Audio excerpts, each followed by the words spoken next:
Ndị be anyị kenekwanụ m unu. Anyị sị ka ụbọchị nketa mara na anyị na mma. Anyị sị ka nke onye chiri ya zelu. Dịka o siri ya bụ Easter News 24 ka anyị sikwa na-ewetara onye bụ ozi unu je gị n'ugbu a n'iru akwụkwọ gbasịta maka ebe ife na-eme n'obodo nọ n'ime ya anụ nwere onwe ndị Igbo na-azọ.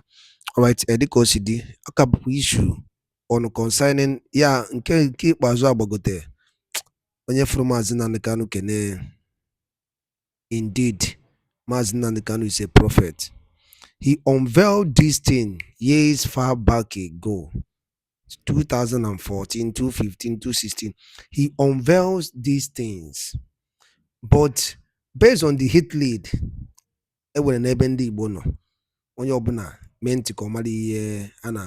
after years, Kaya Maazị Nnamdi Kanu kwuru si nso ụwa bụ ya bụ ife na-play low now.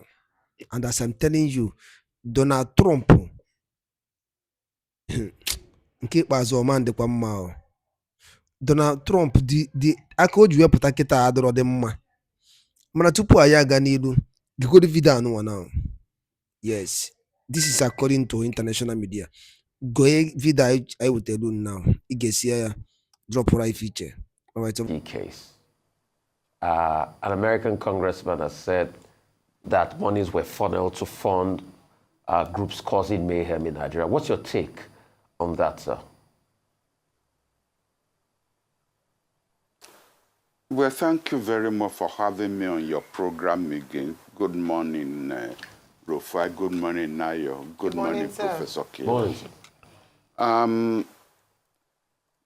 I listened, Rufai, I listened to you earlier on this morning, and you say you want facts, because really you are not buying into this narrative about USAID funding Boko Haram.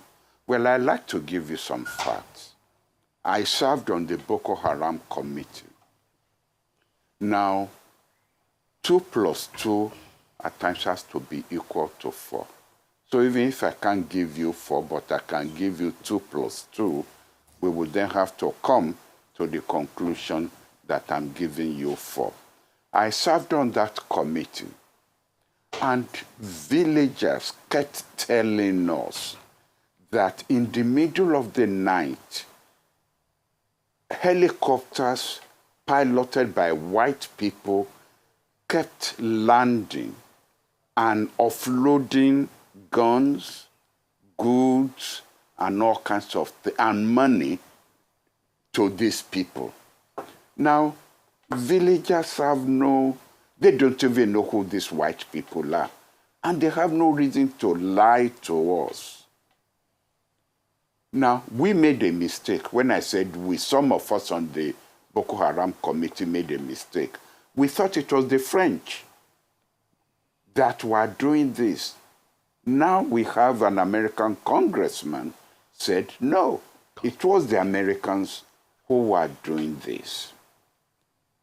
And when you then add that to the Obama administration refusing to sell weapons to us, to Nigeria, on the grounds that we had human rights violations in the way we were dealing with Boko Haram, not in the way we were dealing with ordinary Nigerians where there were no security issues. Then we got a plane that was going to go and buy weapons in South Africa. Someone tipped off the South Africans. It wasn't a Nigerian who tipped off the South Africans. Who tipped off the South Africans? You have to come to a conclusion that it has to be a power that had access to information and that was able to do that. No, please, I just wanted to ask something. Did the villagers identify the people dropping the weapons as Americans? That's just all I want to ask. Did the villagers also tell you that, they were Americans, they spoke English? I just want to identify that, sir. Did the villagers also identify them as Americans? I just told you. Now, Rufai, if you are not going to listen to me, I will stop talking so you can continue doing the talking. I have said so. I said the villagers knew these were white people. And I said we who were on that committee made the mistake of thinking they were French. But now it is an American congressman who's telling us that it was the Americans who did this. And you're asking me whether the villagers told us they were American. The villagers who don't know French from Americans, from British, they just knew that these were white people. Right. And then they not only did that, they also penetrated our armed forces.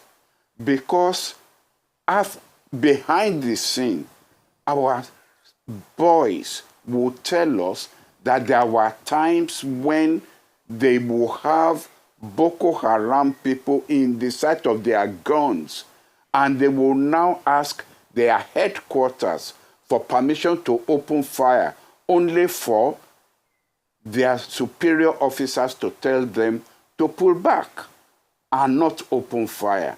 That shows the extent to which there was penetration and destabilization of our own security forces. Now, who will do this? Who will destabilize our security forces? There were Nigerians also who were involved. And this is where I'm going to be careful. I'm not going to mention names, but people who were going to the United States, who were leading delegations to the United States during this period. Our ambassador there, unfortunately, is dead now, but he wrote reports about the activities of these Nigerians, some of them governors, who were involved with the State Department and who were also involved with the White House and what they were doing. Now, who were the people who organized trips for Hillary Clinton and Kerry? Who will ignore Abuja and fly over Abuja to go and hold meetings with political operatives in parts of Nigeria without clearance with our own Aso Rock and our own foreign office? Okay, right, Prof. Hillary Clinton and Jerry Cana were American officials. Prof, can I have a follow-up? Yes. Prof, and I have a right to ask questions as a journalist because Yes. I don't have a dog in this fight. I just want the truth. That's just it. And neither do I. And my point is, let us investigate. But I also want facts. And that's why I deliberately did ask you that question. When you say you are putting 2 and 2 together, you must be able to give an empirical, tedious link. That's just my point. That's why I asked you that question pointedly. Did the villagers say the people they saw were Americans? And you said no, they said they saw white people. My second question is, who are the Nigerians? And what did that report say about them and what they were doing in the White House? And why did that report not come to light? Because, in all fairness, Prof, it's unfair for us to come here and say we don't want to mention names for a Boko Haram insurgency that has killed a lot of people. It's very unfair to the memories of our troops that are dead and people that are dying and lives have been destroyed. So if that report was out, why didn't that report get out there so that we can see the facts in that report written? And what are the names of these people that were meeting this top American hierarchy? And what are also the names of those people that infiltrated the military and that said our troops should not shoot at this Boko Haram? We just want facts. I don't have a dog in this fight. I just want facts as a journalist. And we have a right to what facts are and the truth is. That's why I asked my question, Prof. So I don't have a bone, I don't have a dog in this fight. I'm just after the facts.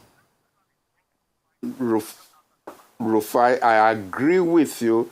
Neither do I. I also don't have a dog in this fight. I'm just a Nigerian, just like you.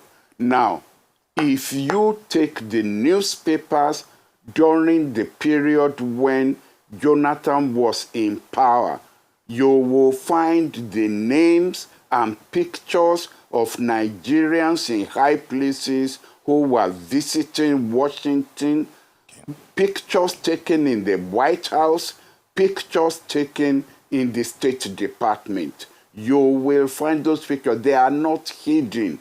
And I cannot now go and look for those newspapers and hold up the newspapers, but those pictures are there. And in any case, if you Google Nigerians visiting Washington, governors, they are not unknown people, governors. And some of them are in the Senate, some of them are even who are occupying higher offices, who were visiting Washington. Not twice. Those pictures are available. So they are not top secret. All right, okay. So really, and I'm not really, if I'm going to write, a piece, then I will go and look for those pictures and look for those reports. All right, thank you so much, Prof. And first of all, let me start by saying congratulations on your recent appointment as chairman of the Governing Council of the Nigerian Institute of International Affairs. Congratulations. But let me ask you, just as we probe further with regards to the funding, recall that in a recent interview with another news station, international news station, the Chief of Defense Staff had actually said that they believe that there was some complicity with some international organizations. He wasn't just able to identify. What he had said was that some non-governmental organizations, because their findings revealed that some of these captured Boko Haram insurgents had foreign currencies on them. He questioned how they could, where they got their training from, how he had been sustained for many years. And even though there had been talks around local funders, there were also now implications of foreign funders. So that's just something to consider. I'd like to hear your thoughts on that. And then in the event that it is found out, because a call for investigation has been made, that this allegation, it's an allegation currently by the congressman, but they should investigate further to understand what really happened. In the event that USAID is found to have funded, what would be the next steps? What are the options for Nigeria? And then what can we begin to do with regards to that relation? Thank you, Ayo. Look, in this murky world of intelligence, secret service, what have you, you will never get the truth unless documents are declassified. That's what they call deep state operations. All I can tell you is, when I was serving on that Boko Haram committee, there were things we were told, which I even found alarming. But as I said, my focus was on the French, because it is the French that have had this tradition of trying to destabilize Nigeria. Dollars that were found on these Boko Haram people. There was an episode where a helicopter crashed in one of these northern states. And it was plenty of dollars that were scattered all over the place. Now, that doesn't mean that was the Americans who were on that plane, because there are so many organizations who use the dollar, and I will not be surprised if various security or intelligence organizations or people who are involved in all these dark shade operations will use the dollar to cover their tracks and so on. So it does not mean, and that's why I didn't jump immediately that it's the Americans who were up to this until this congressman said it. Now, if I'm not going to believe the congressman about operations, and this is a congressman who has access to their own data, he may have his own motive for what he's saying, and for what he's doing and for why he's saying this. But if I'm not going to believe him, and on the grounds of that, we then end up with, we don't know. Well, if we don't know, then who will we believe? Then even when we say documents that are declassified, how are we even sure that whoever wrote those documents is telling the truth? You see, we are not going to get 100% certainty when you are dealing with intelligence operatives and what they are putting down on paper, some trying to cover their tracks, some trying to implicate the others. As regards to your question, what do we do now? Believe me, and this is the most depressing part of this, there is nothing we can do. You are dealing with a superpower whose tentacles spread all over the world. I'm not saying this about Americans alone. I'm saying this about MI6, the British. I'm saying this about the French. I'm saying this about the Chinese. All these are superpowers whose tentacles are global and spread all over the world. There's nothing you can do about them. You put out one candle.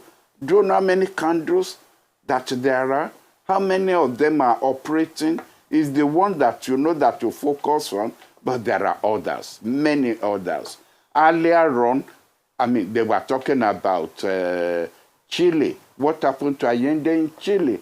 Now, even right now, as we are talking, Venezuela is still the target of, the deep state, American deep state operations in Latin America. And if you are not careful, don't believe that, when, what's his name, Trump decides to target a particular country, he will only do it on the pages of the newspaper. They are not talking about the CIA. So if you shut down the operations of USAID, the CIA is there, the National Security Agency is there, they are all involved. All intertwined in this operation. Destabilizing countries. Yes. Good morning, Prof. This is Anthony Killer here. Good morning, Prof. Good morning, Prof. Yes, good morning, sir. As you teach us international relations, we look at interest and influence, and then we try to tie that and deduce a lot of things, the cardinal points, interest and influence. For the purpose of viewers, what is the interest of superpowers, be it the USA, be it France, or any other white or any other color country, to finance Boko Haram? Let's have a sort of theoretical approach on it. What is their interest to finance Boko Haram? I believe it is Nigeria that they are trying to destabilize and use any agency that comes or that they can create. I attended a conference once in Washington, and it came up that no country in the global north wants a black country to become a superpower, because it will affect the domestic dynamic racial conundrum that they themselves are facing. It happened to Nkrumah, and Nigeria, if Nigeria makes it, recall, because it's not just me, recall what Mandela said, that until Nigeria makes it, there is no country with a black race that will make it in this world. So Nigeria had been a target before we even became independent. And that's why even the British arranged the handing over power to, if you like, the least developed part of Nigeria. and picked an elite that they think they can control. That is even before we became independent. As far back as 1945, the British had decided who they will hand over power to. And it's not the Azikiwes or the Awolowos or the Mbadiwes or the Okparas that they picked upon because they knew they couldn't control those people. And so to that extent, you see, they learned their lesson when India under Nehru managed to escape their control.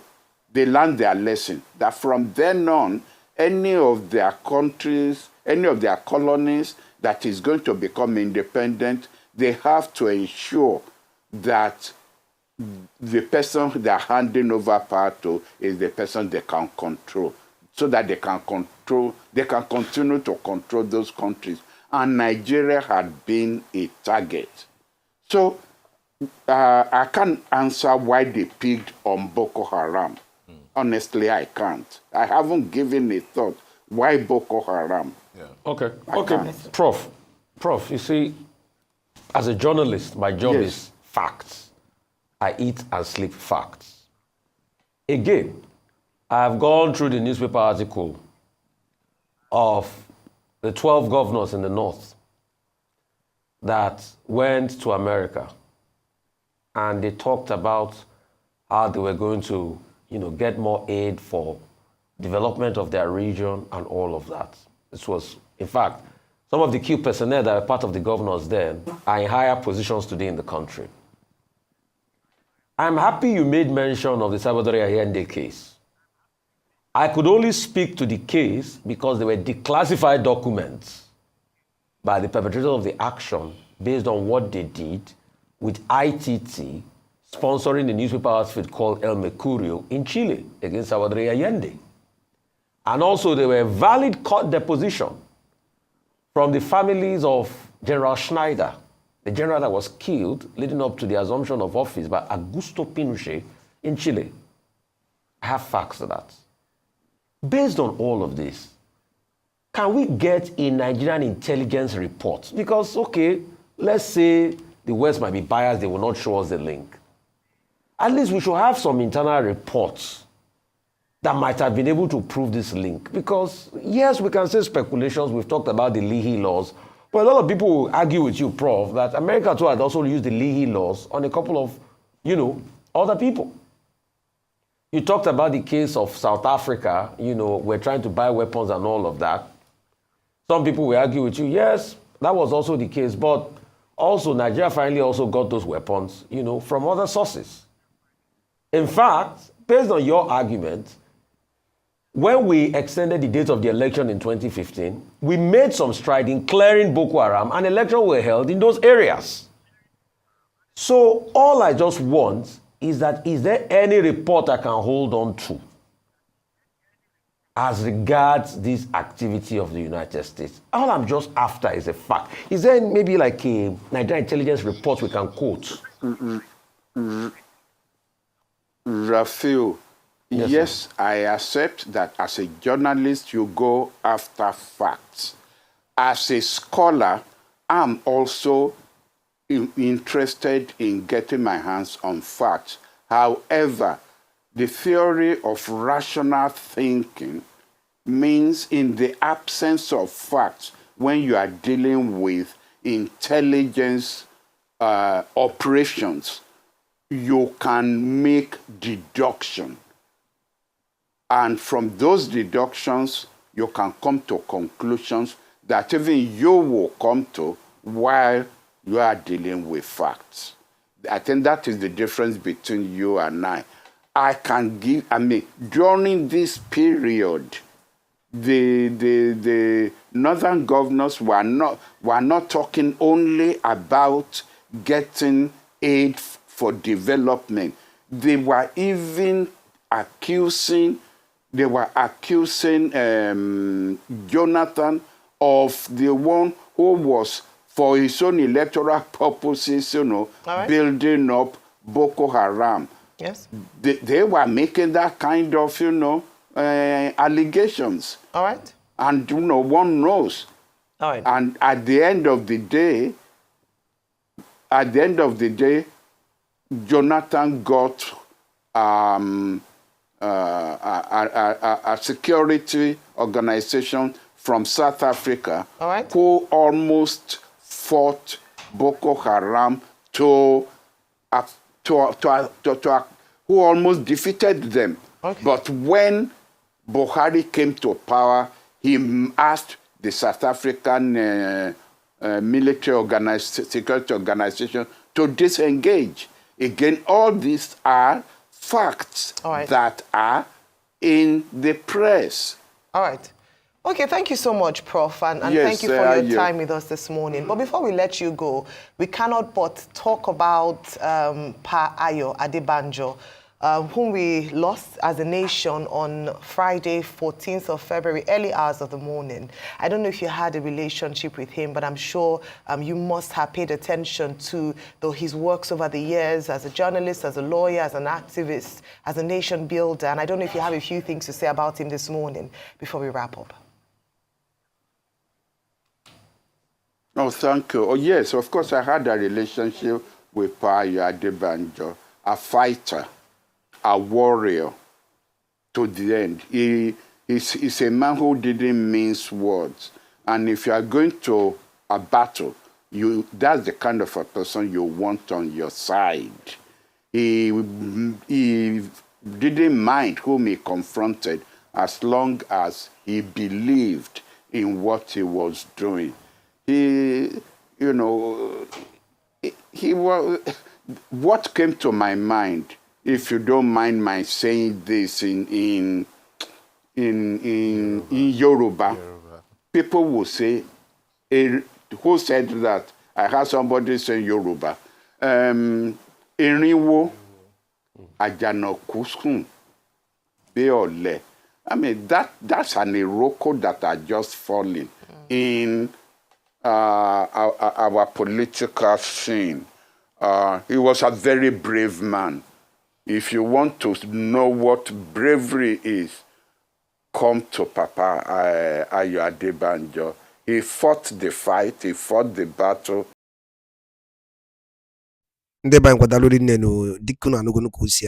Is this time unveiling. So we get well in the unveiling. Makani ya nebo megida na megide ndị Igbo. Ogbugbu a na-egbu ndị Igbo. Yawa bụ ife na-emegini na-apụtasị kịta. Ifunu ga-ajụ onwe unu gịnị mere ihe na-apụtara oge Obama nọ, oge Joe Biden nọ, because na the same people. Okunu fife Chukwu. Now when the righteous man is on seat, things begin to progress. Hidden things begin to unveil. Akuna na jidegodi na eba. Ifunu ya kabaru be na tusaya bozi. Maka gine hotel na update dịka o si aga n'iru akwụkwọ. Ngwa nke mesia na ụmụnne m.